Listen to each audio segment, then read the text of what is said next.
Hello സ്നേഹിതന്മാരെ, എല്ലാവർക്കും നമ്മുടെ പുതിയ വീഡിയോയിലേക്ക് സ്വാഗതം.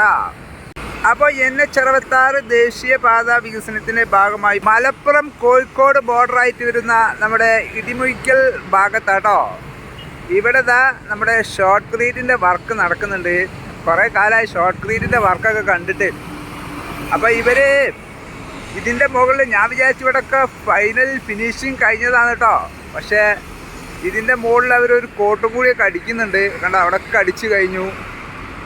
അപ്പോൾ ഇതിൻ്റെ കാര്യങ്ങളും വിശേഷങ്ങളൊക്കെ ഒന്ന് പറഞ്ഞുതരാം. അപ്പോൾ എല്ലാവരും സപ്പോർട്ട് ചെയ്യുക, ലൈക്ക് ചെയ്യുക, സബ്സ്ക്രൈബ് ചെയ്യാത്തവർ സബ്സ്ക്രൈബ് ചെയ്യാനും മറക്കല്ലേ.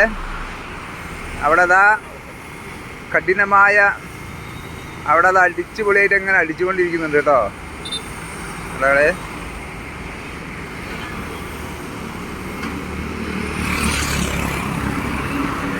ഇത് സംഭവം നമ്മുടെ എംസാൻഡും നമ്മുടെ സിമെൻറ്റും മാത്രമുള്ള നല്ല സ്ട്രോങ് മിക്സിങ്. അത് നല്ല കട്ടിയിൽ അവിടെ അങ്ങനെ അടിച്ച് പിടിപ്പിക്കുകയാണ്. കാണല്ലേ നിങ്ങൾ, റിമോട്ടിൻ്റെ മുകളിലാട്ടോ പരിപാടി. നമ്മുടെ ബായി താഴത്തുനിന്ന് ഫുള്ള് റിമോട്ടിൻ്റെ മുകളിലാണ് കൈകാര്യം. അത് കുറച്ച് ആവശ്യത്തിന് അങ്ങനെ തട്ടി കൊടുക്കട്ടെ അതിലേക്ക്. അതിൽ നിന്ന് ഈ മെഷീൻ അങ്ങനെ ഇവിടെ റിമോട്ടിൻ്റെ മുകളിൽ അഡ്ജസ്റ്റ് ചെയ്യുമ്പോഴത്തേക്ക് നമ്മുടെ സ്പ്രേ ആയിട്ട് ഇതിലേക്ക് അങ്ങനെ വരും കേട്ടോ. അതെങ്ങനെ ശ്രദ്ധിച്ചോളിട്ടോ. അതിൻ്റെ കുറച്ച് നേരം അതിൻ്റെ മിക്സിങ് വരും. പിന്നെ ഒരു വെള്ള ഒരു കളർ വരുന്നുണ്ടെങ്കിൽ അതാണ് ഇതിൻ്റെ കാര്യമായിട്ടുള്ള പരിപാടി കേട്ടോ. രണ്ടാമത് പിന്നെ ആ വെള്ള വരുന്നത് കെമിക്കലാട്ടോ. കെമിക്കൽ ആ മിക്സിങ്ങിൽ അവർ ചേർക്കുന്നില്ല. പക്ഷേ ഇവിടെ ഈ ബോക്സിൽ ഫുള്ള്, ഈ വണ്ടിയിലുള്ള ബോക്സിൽ ഫുള്ള് കെമിക്കലാണ്. പെട്ടെന്ന് ടൈറ്റാകുന്ന, ഒരു 10 സെക്കൻഡ് കൊണ്ട് ടൈറ്റാക്കുന്ന അപാര കെമിക്കലാട്ടോ അതിൻ്റെ മുകളിൽ കേട്ടോ. മിക്സിങ് എംസാൻഡിൻ്റെ മിക്സിങ് കുറച്ചങ്ങോട്ട് അടിക്കും. അതിൻ്റെ മുകളിൽ ആ വൈറ്റ് സ്പ്രേ അവിടെ തന്നെ അടിക്കും. പിന്നെ അതങ്ങോട്ട് ഊരി വിൽക്കൂല കേട്ടോ. ഇതൊക്കെ അവർ ആദ്യം ഒരു 5 ഇഞ്ച് തിക്കിൽ ചെയ്ത് വെച്ചതാണിത്. 4 ഇഞ്ച് 5 ഇഞ്ച് തിക്കിൽ ഒരു വട്ടം മൊത്തം സ്പ്രേ അടിച്ച് റെഡിയാക്കി വെച്ചതാണ്. ഞാൻ വിചാരിച്ചു ഇനി ഇതിനപ്പോൾ ഇവർ ചെയ്യുന്നത് ഇങ്ങനെ, ഞാൻ ഇതിലെങ്ങനെ പോകുമ്പോൾ കണ്ടാട്ടോ. പക്ഷേ ഇവർ രണ്ടാമത് ഇതിൻ്റെ മുകളിലൊരു കോട്ടും കൂടി ചെയ്തിട്ട് ഇതിനെ സ്ട്രോങ് ആക്കാനുള്ള പരിപാടിയാണ് അല്ലേ. നെറ്റൊക്കെ രണ്ടാമത് വെച്ചിട്ടുണ്ട് കേട്ടോ. നെറ്റുകളൊക്കെ അവർ രണ്ടാമത് വെച്ചിട്ടുണ്ട്. റസ്റ്റ് അടിക്കാത്ത നെറ്റുകളാണ് കേട്ടോ അതൊക്കെ. ഇനി ഹൈറ്റ് കൂടിയതുകൊണ്ട് രണ്ടാമത് ചെയ്യാണോ? എന്തായാലും അവരുടെ അടുത്തന്നെ ഒന്ന് പോയി ചോദിക്കേണ്ടി വരും. ഇത് ഫസ്റ്റ് കോട്ട്, ഫൈനൽ കോട്ട് പിന്നീട് ചെയ്യാമെന്ന് വിചാരിച്ച് ചെയ്തതാണോ അതോ വേറെ എന്തെങ്കിലും പ്രശ്നമായിട്ട് ചെയ്തതാണോ? അറിയാവുന്നവരൊന്ന് കമൻറ്റ് ചെയ്താളിട്ടോ. ഞാനിവിടെ സർവീസ് റോഡിൻ്റെ മുകളിലാണ് നിൽക്കുന്നത്. ഇനി എനിക്ക് അവരുടെ അടുത്തേക്ക് എത്തണമെങ്കിൽ എൻ്റെ ബൈക്കായിട്ട് ഇതിലേ പോകണമെന്നറിയാം. അവിടേക്ക് പോയിട്ട് അവിടുന്ന് അണ്ടർപാസിൽ നിന്ന് ഇപ്പുറത്തേക്ക് കയറിയിട്ട് പിന്നെ രാമനാട്ടുകര നിസരി ജംഗ്ഷൻ്റെ അവിടെ ഒരു എൻട്രി ഉണ്ട്. അവിടെ പോയിട്ട് വേണം എനിക്ക് ഇവരുടെ അടുത്തേക്ക് എത്താൻ കേട്ടോ. നോക്കാം, ആദ്യം നമുക്ക് ഇവിടുത്തെ കാഴ്ചകൾ ഇവിടുന്ന് കാണിക്കുന്നതാണ് ഏറ്റവും നല്ലതെന്ന് എനിക്ക് തോന്നുന്നു.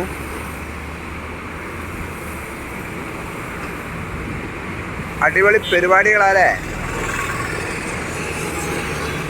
നമ്മുടെ തുരങ്കപാതൻ്റെ വർക്കിലും ഇങ്ങനത്തെ ഷോർട്ട് ക്രീറ്റിൻ്റെ വർക്കുകൾ ഒരുപാട് വരുന്നുണ്ട് കേട്ടോ.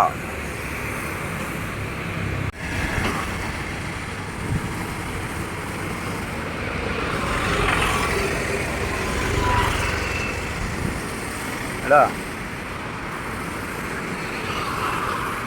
എംസാൻഡ് മിക്സിങ് വരുമ്പോൾ നല്ല കട്ടി തന്നെ അവിടെ വരുന്നുണ്ട്. അത് കഴിഞ്ഞിട്ട് നമ്മുടെ കെമിക്കൽ സ്പ്രേ അടിക്കുന്നത് അത് ആ നിമിഷ നേരം കൊണ്ട് ടൈറ്റ് ആകട്ടോ. അതാണ് അതിൻ്റെ പ്രത്യേകത. ഈ മതിൽ ശരിക്കും നമ്മുടെ പലകൊക്കെ വെച്ച് കോൺക്രീറ്റ് ചെയ്യുന്നത് പോലെ തന്നെ നല്ല തിക്കിലായി ഇവർ നെറ്റ് വെച്ച് കഴിഞ്ഞിട്ടുണ്ടെങ്കിൽ ഇവിടെ പേടിക്കേണ്ട ആവശ്യമൊന്നുമില്ല കേട്ടോ. ഇവിടെയൊക്കെ നമ്മളെ ചെങ്കൽപ്പാറയാണ് ഈ ഏരിയയിലൊക്കെ. അതുകൊണ്ട് ഇവിടെ ഒന്നും ഇപ്പോൾ മലപ്പുറം ജില്ലയിലെ ഷോർട്ട് ക്രീറ്റിൻ്റെ വർക്കൊന്നും ഒരിക്കലും പേടിക്കേണ്ട ആവശ്യമില്ല. മണ്ണ് മാത്രമുള്ളിടത്താണ് ചെറിയ ഇടിച്ചിലൊക്കെ സംഭവിച്ചത്. ഇവിടെയുള്ള ഇങ്ങനെയുള്ള ഏരിയകളിൽ ചെങ്കൽപ്പാറ ഉള്ള സ്ഥലങ്ങളിൽ ഷോർട്ട് ക്രീറ്റിൻ്റെ വർക്ക് സ്ട്രോങ് വർക്കാണ് കേട്ടോ. പക്ഷെ എന്നാലും ഇതിപ്പോൾ നല്ല പക്ക കറക്റ്റ് വർക്കല്ലെങ്കിൽ ലീക്കുകൾ വന്നാൽ പിന്നീട് എന്തെങ്കിലുമൊക്കെ സംഭവിക്കും എന്നുള്ള ഒരു ഇതുണ്ട്. അതിന് ലീക്കുകൾ വരാൻ വളരെ സാധ്യത കുറവാട്ടോ ഈ നമ്മുടെ ഈ മിക്സിങ്ങിന്. അത്രയും സ്ട്രോങ്ങസ്റ്റ്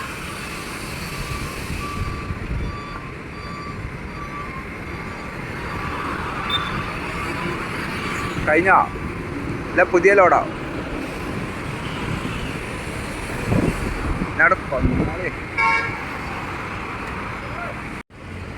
ഈ ഭാഗത്തൊക്കെ അവർ അടിച്ചു കഴിഞ്ഞാൽ റോഡിൻ്റെ ഉള്ളിലുള്ള നമ്മുടെ നമ്പറൊക്കെ അത് അവിടെ കൊടുത്തിട്ടുണ്ട് കേട്ടോ.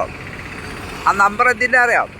ഈ നമ്പർ നമ്മുടെ 1033 നമ്മളെ ടോൾ ഫ്രീ നമ്പറിൽ എന്തെങ്കിലും അപകടങ്ങളൊക്കെ നടന്നാൽ വിളിക്കാനുള്ള നമ്പർ. അതിൽ വിളിച്ചു കഴിഞ്ഞിട്ടുണ്ടെങ്കിൽ നമ്മളുടെ ഏരിയ എവിടെയാണെന്നുള്ളത് അതാണ് അതിൽ മാർക്ക് ചെയ്തിട്ടോ. ഈ നമ്പർ ഏകദേശം 50 മീറ്റർ വിട്ടിട്ട് ഒന്ന് അവിടെ ഉള്ള ഏകദേശം 100 മീറ്റർ വിട്ടിട്ട് ചുമരിൻ്റെ മുകളിലുണ്ട്. അതുപോലെ ഡിവൈഡറിൻ്റെ മുകളിൽ സൈഡിൽ ഒക്കെ അവർ കൊടുത്തിട്ടുണ്ട്. അത് കറക്റ്റ് നോക്കിയിട്ട് നമ്പർ കാണിച്ചു കൊടുത്തിട്ട് വിളിക്കുക. നമ്മുടെ ഓരോ ടോൾ ഗേറ്റിലും ഈ 2 ആംബുലൻസ് അതുപോലെ എപ്പോഴും നിരീക്ഷിക്കാനായിട്ട് വേറെ ചെറിയൊരു നായ്ക്കുറക്കം പോലെ ചെറിയൊരു വാഹനം വേറെ, അതൊക്കെ ഓരോ ടോളിലും അവർ സെറ്റ് ചെയ്ത് വെച്ചിട്ടുണ്ട്. അപകടങ്ങളൊക്കെ നടന്നിട്ടുണ്ടെങ്കിൽ ഇപ്പോൾ ഉദാഹരണത്തിന് ഈ താഴത്തിപ്പോൾ ഒരു അപകടം നടക്കുകയായിരിക്കാം. ഇവിടെ ഒരു ജനങ്ങൾക്ക് പെട്ടെന്ന് അവിടെ എത്തിപ്പെടാൻ കഴിയില്ല കേട്ടോ. ഇവിടെയൊക്കെ ഈ ഭാഗത്ത് ഒരുപാട് ആൾക്കാർ മുകളിൽ നിന്ന് ഇങ്ങനെ നോക്കി നിൽക്കാന്നല്ലാതെ താഴത്ത് ഒരു അപകടം നടന്നു കഴിഞ്ഞിട്ടുണ്ടെങ്കിൽ ഒരിക്കലും അവിടെ എത്താൻ കഴിയില്ല. അപ്പോൾ വേഗം ടോൾ ഫ്രീ നമ്പറിൽ വിളിക്കുക. പിന്നെ അതുപോലെ നമ്മൾ ഏത് ഏരിയയിലാണെന്നുള്ളത് പറഞ്ഞു കൊടുത്തിട്ടുണ്ടെങ്കിൽ പെട്ടെന്ന് അവർ ഓടിയെത്തും കേട്ടോ. ഇപ്പോഴും നമ്പറിൽ വിളിക്കാൻ തോന്നുന്നു. അവരുടെ ഒരു വാഹനം ഇപ്പോഴും സജ്ജമാണ്, പക്ഷേ ടോൾ ഓണാക്കിയിട്ടില്ല. ടോൾ ഓണാക്കിയാൽ എൻ്റെ അഭിപ്രായത്തിൽ ടോൾ ഫ്രീ നമ്പറിൽ വിളിച്ചിട്ട് കാര്യമുള്ളതെന്ന് തോന്നുന്നു അല്ലേ? അറിയാവുന്നവരൊന്ന് കമൻറ്റ് ചെയ്താൽ കേട്ടോ. ടോൾ ഫ്രീ നമ്പറിൽ ഇപ്പോഴും വിളിച്ചാൽ കിട്ടുമോ ഇല്ല എന്നുള്ളത്.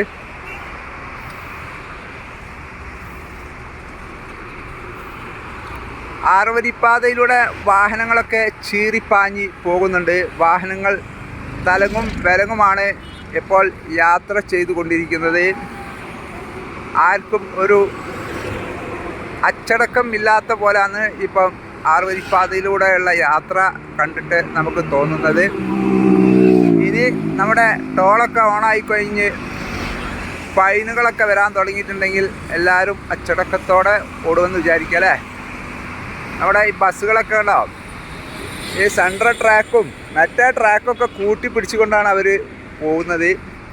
അവരുടെ ട്രാക്ക് ശരിക്കും ഈ ഫസ്റ്റ് ട്രാക്കാണ് ഹെവി വാഹനങ്ങളുടേത്. ഇപ്പോൾ നമ്മൾ സ്ഥിരമായിട്ട് കാണുന്നു ഹെവി വാഹനങ്ങളൊക്കെ സെൻട്രൽ ഭാഗത്തു കൂടിയാണ് പോകുന്നത്.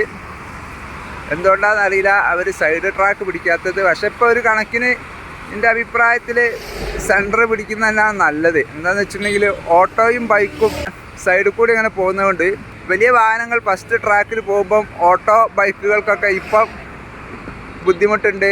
പക്ഷേ ഓട്ടോ ബൈക്കൊക്കെ ഇതിൻ്റെ മുകളിൽ അലൗഡ് അല്ലല്ലോ. അതുകൊണ്ട് അതിനെപ്പറ്റി നമ്മൾ പറഞ്ഞിട്ട് കാര്യമില്ല. ഓട്ടോ ബൈക്കുകളൊക്കെ അഡ്ജസ്റ്റ് ചെയ്ത് ഇപ്പം ഇങ്ങനെ പോകുന്നുണ്ട്.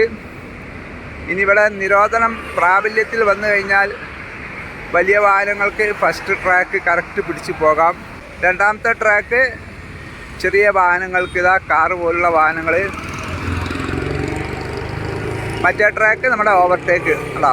ആ കാർ കറക്റ്റ് കേട്ടോ, സ്പീഡ് പോകുന്നു, മുന്നിലൊരു വാഹനം കാണുന്നു, ഓവർടേക്ക് ചെയ്യുന്നു. പക്ഷേ ലൈനായിട്ട് വാഹനം ഉണ്ടാകുമ്പം അവർ ആ ട്രാക്കിൽ തന്നെ പോകുന്ന കാഴ്ച നമ്മൾ കാണുന്നുണ്ട് കേട്ടോ. ഇപ്പം ഇവനിപ്പോൾ സ്പീഡ് പോകുന്നതുകൊണ്ട് ഓവർടേക്ക് തന്നെ അവൻ്റെ മനസ്സിലുള്ളത്. അപ്പോൾ അവർ ഓവർടേക്ക് തന്നെ ചെയ്ത് അങ്ങനെ പോകും. പക്ഷേ ഏകദേശം സെൻട്രൽ ട്രാക്ക് കാലിയാണെന്നുണ്ടെങ്കിൽ നമ്മുടെ ഈ ട്രാക്കിലേക്ക് കയറണം. ഇൻഡിക്കേറ്റർ ഇട്ട് കയറുക ഒക്കെ ഒരുപാട് വീഡിയോയിൽ നിങ്ങൾ കണ്ടതായിരിക്കും. എന്നാലും ഇങ്ങനെ ഓർമ്മിപ്പിക്കുകയാണ് കേട്ടോ.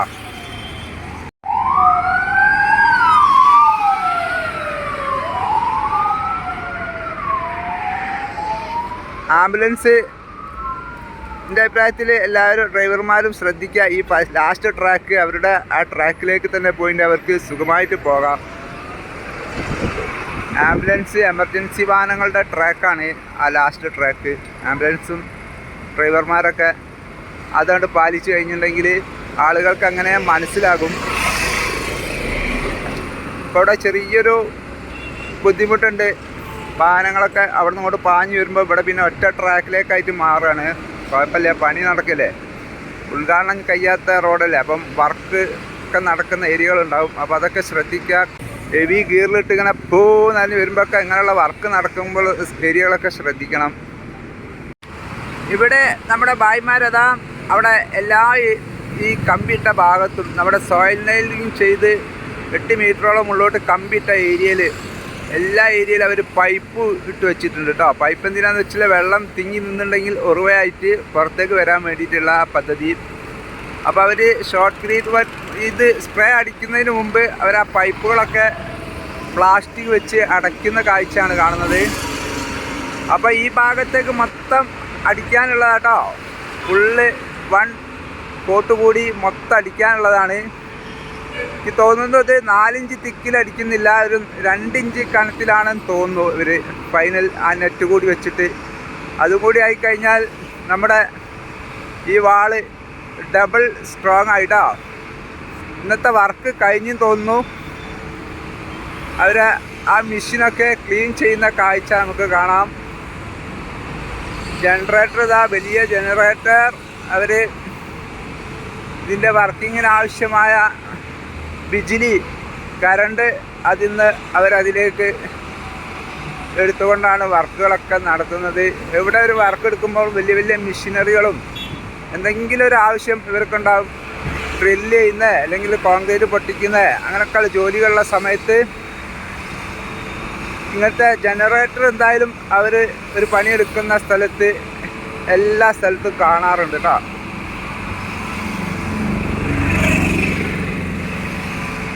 യെസ്, അവരുടെ ഇന്നത്തെ വർക്ക് കഴിഞ്ഞു. ഫുള്ള് വാഹനങ്ങളൊക്കെ ക്ലീൻ ചെയ്യാട്ടോ. എന്താ വെച്ചാൽ സ്പ്രേ അടിക്കുന്ന സമയത്ത് മൊത്തം ഈ മെഷീൻ്റെ മുകളിലേക്കാവും. അത് ഡെയിലി ക്ലീൻ ചെയ്യാഞ്ഞാൽ ആ മെഷീന് പണി കിട്ടും. നല്ല വില വരുന്ന മെഷീനാട്ടോ അതൊക്കെ.